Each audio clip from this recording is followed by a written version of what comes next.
नमस्कार मंडळी, आजच्या मिनी व्लॉगमध्ये मी सोनाली तुमचे पुन्हा एकदा मनापासून स्वागत करते. तर आता दिवाळी येत आहे, अगदी काही मोजकेच दिवस उरलेले आहेत दिवाळीला.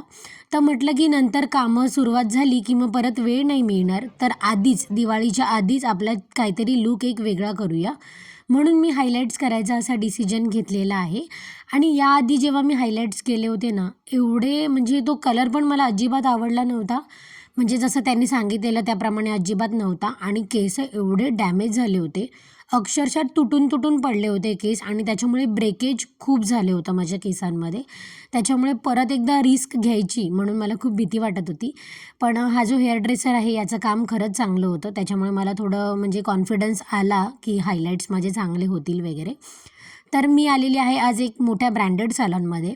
ब्रँडेड सॅलॉनमध्ये मी याच्यासाठी आली कारण केस खूप महत्त्वाची गोष्ट आहे आणि केसांवरती कोणालाही म्हणजे काहीही आपल्या ट्रीटमेंट करायला देणं म्हणजे काय असं चुकीचं आहे. त्याच्यामुळे चांगल्या प्रोफेशनलकडे जाणं खूप गरजेचं आहे. 4 पैसे जास्त जातात पण चांगले रिझल्ट मिळतात. चांगले म्हणजे केस चांगले होतील. आणि आज मी आहे ना कॅरेमेल ब्राऊन कलरचे हायलाइट्स करते कारण मला खूप जास्त असे फंकी केस नको होते, एकदम नॅचरल हवे होते. कारण म्हणजे ते आपल्याला केसांना शोभलं पण पाहिजे, तसं कॅरी पण करता आलं पाहिजे.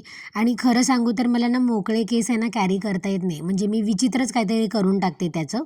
तर येताना आहे ना मी घाटकोपरला म्हणजे घाटकोपर मेट्रोच्या बाहेर खूप सारी शॉपिंग केली आणि खूप सारे इयरिंग्स वगैरे पण घेतले होते, हुप्स वगैरे जे मला खूप आवडतात.